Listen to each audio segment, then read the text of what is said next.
Oke, apa kabar kawan-kawan semua? Semoga sehat selalu. Di video kali ini saya akan membagikan tips cara mengedit video dengan background blur.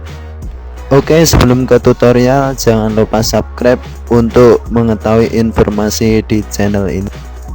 Kalau kemarin kita membahas tentang ganti background, sekarang kita membahas untuk menjadikan background blur. Langsung saja kita masuk ke Google, kemudian ketik remove bg sama seperti kemarin.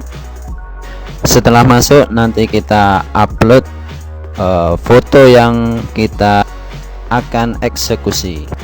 Oke, masih menunggu, kita tunggu teman-teman. Sambil menunggu bisa ngopi-ngopi dulu.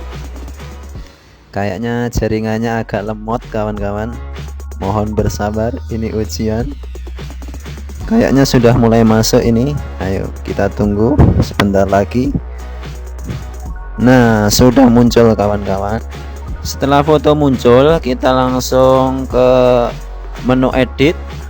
Nanti di situ akan memuncul gambar foto yang kita ingin edit.